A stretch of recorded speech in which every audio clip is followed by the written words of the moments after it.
Hello trail fam, Runa here.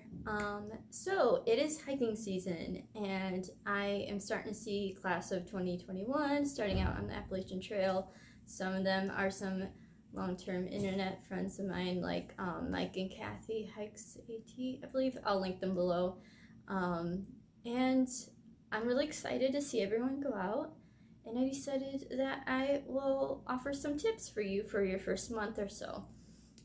While you're out on the trail.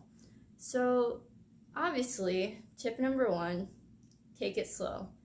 A lot of people, when they get injured within the first month of their hike, it's either partially due to accidents because of weather, snow, and whatnot, because it can still snow in March, especially up in the mountains. But the other one is that they go out too fast, too quickly. So definitely take it slow, 6 to 10 miles the first week I would recommend if you haven't done any like through hiking or extensive hiking before, or exercise in a way before you went out, and then slowly increase it from there. So maybe the next week would be 10 to 12 miles and then 12 to 14. My favorite sweet spot once I get my trail legs is between 15 to 18 miles. I found for myself, even though I could do 20-mile days, that it started to be a little tough on my body over time. Tip number two. So in your first month, you're getting used to being out on the trail and day in and day out of it. Take time to take breaks. Of course, this helps when you're not doing so many big mile days.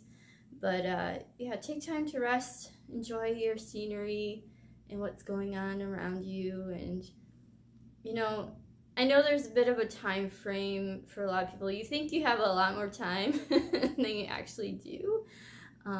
But still take it slow in the first week or two. Tip number three would be don't stress out about getting a trail family or anything like that. If you're alone, you will find people to camp with, you will find people to hang out with. I know the trail family thing is something that's been more of a thing in the past, I don't know, 5 years or so, but your trail family ebbs and flows, okay? You might end up with a group of people that you hike around consistently. So for me, I had a core group of about 8 people that I would hike with consistently. From the beginning of my trail time till almost to the end. But there was days when I was nowhere near my trail family. There's no, like, I was the slowest one in the group. Sometimes I'd take a day off when they didn't. Sometimes they would be hiking a lot faster than me. But, you know, we'd meet up and then spread apart and meet up again.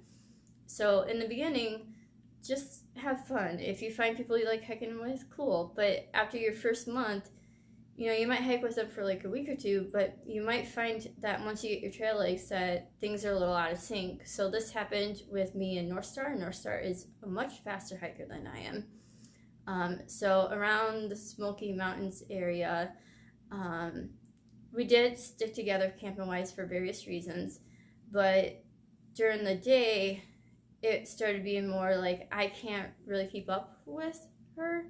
And I started injuring my right calf muscle. It started getting really tight. It was not good. So we started doing where we would say we're gonna meet up at this campsite, and then, or we maybe meet up for this lunch or whatever. But it worked out a lot better to be able to say we'll start here, we'll end here, and then I'll see you later, and then we could go our own paces. And then that really helped out a lot for me in the end. What else for first month? I should have sat down and wrote these down.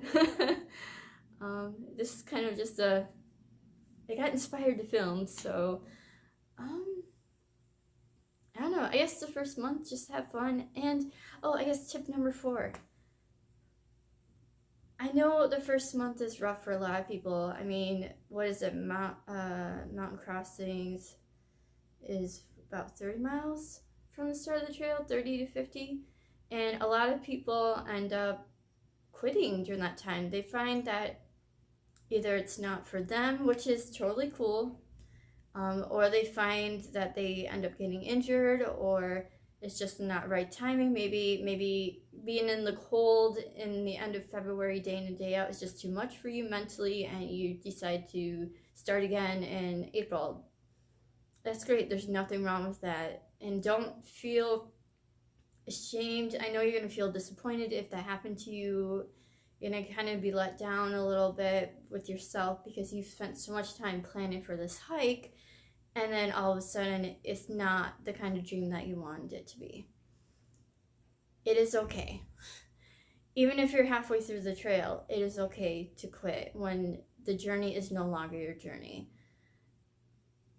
It's okay. I know that it might seem like odd advice, but sometimes that's just what was meant for you to happen. You know, I'm not saying getting injured is what was meant for you to happen. If that did, because that sucks. That sucks when you want to have a dream and then you get an injury that takes you off trail for a significant amount of time. But as far as mental wise, you know, maybe you find out you're better as a day hiker, or you find out you're better with being a section hiker. And that's cool. Then that just means that you go on, you still do the trail, but you just do it in a different way than from everybody else. Not everybody's going to have the ability to be a thru hiker, whether that's mentally, physically, or financially, and that is okay. Maybe you find that something happened at home or whatever. Basically, what I'm trying to say is tip number 4, it is okay if you find within the first few months or first few weeks that this isn't for you. You tried it. You're amazing. You decided to take that leap of faith that a lot of people don't. And you should feel good that you tried something that so many people dreamed about and will never ever take the first step doing. But anyways, this is getting a little longer, and sorry if this was all over the place. That was totally my fault. But I wanted to just kind of give some words of advice. I'm going to try to do more of these as time goes on. And whether you're doing the PCT, CDT, AT, whatever trail, long trail, Colorado trail, I hope you have an amazing journey, and I hope that you have a great time out there. And if you're struggling, whatever, reach out to your trail community online or with the trail community around you. We got your back. So talk to you later. Bye. P.S. I'm filming this from my new tent. I decided to get a Big Agnes copper spur too. And yeah, I will show you that some other time. And it's set up in my living room, and it's been up here for like 2 weeks. I'm not taking it down since I set it up.